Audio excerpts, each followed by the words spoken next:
morning, everybody. It's Sunday, and I am just hanging out with my coffee, enjoying a nice morning. And I was on Facebook, and I was answering questions in different groups, and there's a question that I come across all the time, probably once a day, and I always answer it the same way, so I figured maybe I should answer that here and put that information where it's somewhere permanent and people can see it all the time. So the question is, hi everybody, I'm new. I'm a baby witch. I'm brand new to paganism. I'm brand new to Wicca, brand new to magic, whatever words you want to put there. I just started my year in a day, is the one I saw today. Anyway, so the question is, I'm brand new. What do I need to do to start? What books do I need to read? What do I need to do? And how do I get started? So everybody always answers the same way. Go read a bunch of books. Read. And yes, your pagan path, your Wiccan path will be full with lots of research. Like I've said in another video, there's not a book that says, hey, here, this is everything you need to know. There's no, pagan Bible, no Wiccan Bible, nothing like that you can use. So there's not one book. There are lots of great authors out there, depending on the kind of practice that you want to follow. So Scott Cunningham is great for beginners in Wicca. Even in paganism, he's a great author. I love all of his books. If you're into like the Celtic line, DJ Conway is really an awesome author. She has a lot of great books that she wrote. Let's see. If you're looking for something more organized and concise and specific, Buckland and Gerald Gardner books are really great. Gerald Gardner is the father of Wiccan, and so he's a great source to go for that information. Amber, now I can't remember her last name, but it's Amber something, and she writes a lot of good green witchcraft books. There's just a lot of great authors out there. I would just be mindful when you're picking up books on Amazon, because there are a lot of fake authors on Amazon who write the same book over and over again, give it a slightly different name, and it's things like Guide to Paganism or whatever. So just look at the author before you purchase your book. If you notice that the author is putting out 12 books a year, probably not a good candidate. That information is probably just going to be pretty copy and paste. So read. Yep, that's great. Read. But that's really not what advice that I would like to give you for those who are new. One of the most important things that you need to do is to trust your intuition and your curiosity. These two things go hand in hand, and they're going to help you along your path to no matter where you go. But your intuition is going to be your greatest tool. Nothing is going to be able to help you more, and it is one of those things that you really need to start working on right away in your practice. One of the best ways to do this is to keep a journal. I recommend keeping a journal no matter what. Hands down, write it down. Write it down. If it's on your phone, you're just jotting little notes. If you have a book of shadows that you're using, if you put it on your computer, I use spiral notebooks. I have spiral notebooks galore. And things that are really pertinent or important, I then move to a hard copy, like a hardback, empty journal. And really, just find something that works for you. But it's really important that you keep a journal, because this is going to help you in trusting your intuition. It's going to help you in your divination. It's going to help you in your spell work. It's going to help you in growing your practice. And it's also going to help you in your introspection. One of the things that's very important in paganism is to understand yourself, is to know yourself, and to, be that person that you want to be. And be that, grow from that. The gods have made us in a specific way with a specific purpose, and the best way to understand that is to better know yourself. So I always recommend keeping a journal. It is your most important physical, like something you hold tool. There's nothing that's going to be more important than your journal. And this can become your book of shadows, but it doesn't have to. So keep a journal so that you can write down the things about your intuition. And to start practicing with your intuition, just start writing things down. I had a weird thought to take a left and avoid this stoplight, so I did. And the day worked out well. Or I had this weird feeling to avoid this stoplight, and I should have taken the left, because I went to the stoplight and there was a horrible accident, or I sat there forever, or whatever it may be. Just those little things to help you start to notice when that little voice in your head is telling you something, or the feeling, or however your intuition communicates with you. Because again, we are each unique, and this is going to happen to everybody in a different way. You're not going to have the same communication with your intuition and the spirits and the divine as I do, as the next person does, because these things are really specific to you.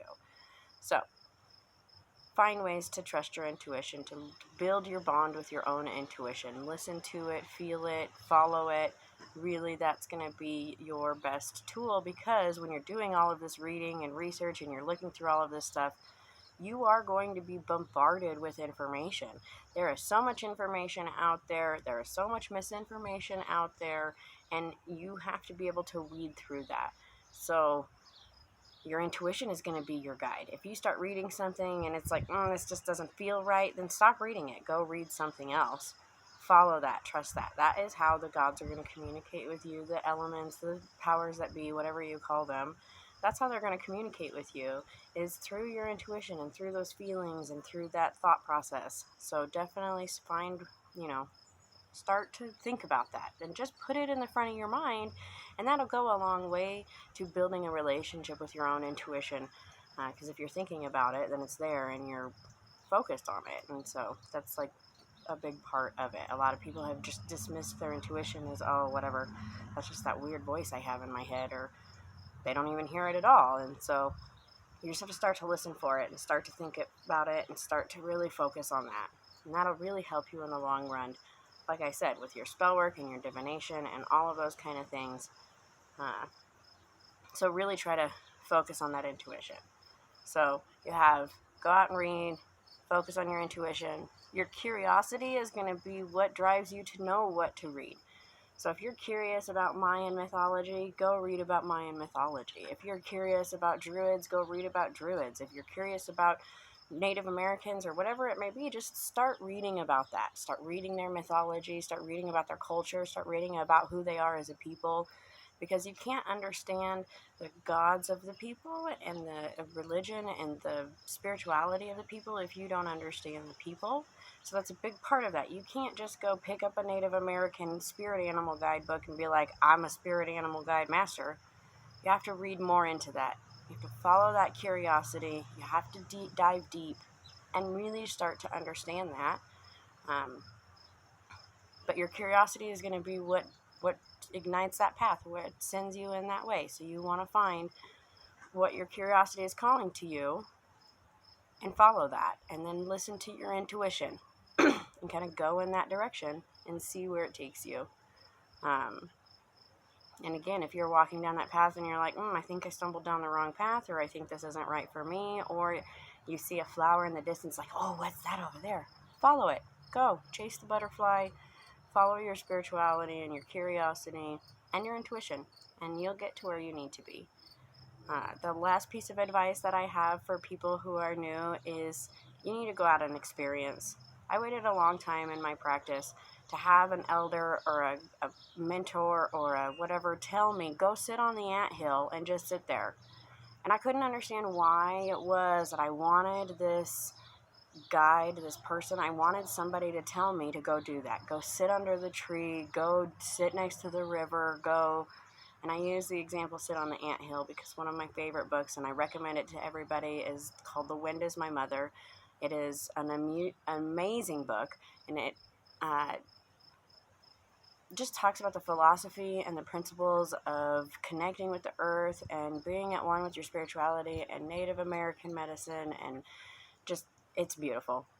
But in that book, the medicine man tells the trainer to go sit on the anthill and become one with the anthill. I wanted this so bad. I wanted somebody to tell me this. I was like, please, somebody tell me this so I could go do it. And I didn't need somebody to tell me this. I just needed to go experience this. Oh, there's a bug in my face. Anyway, so I tell you, go out and experience it.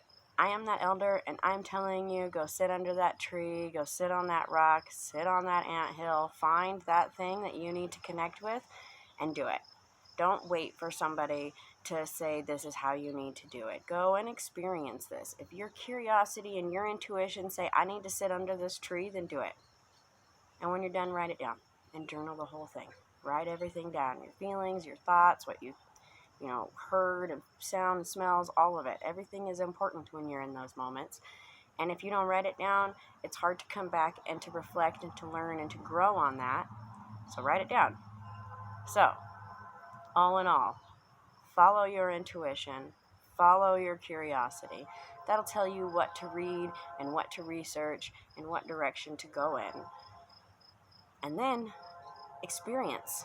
Experience all that you can. Sit under the tree, watch the flower bloom, see the butterflies fly, look for the birds, listen to the wind, feel everything.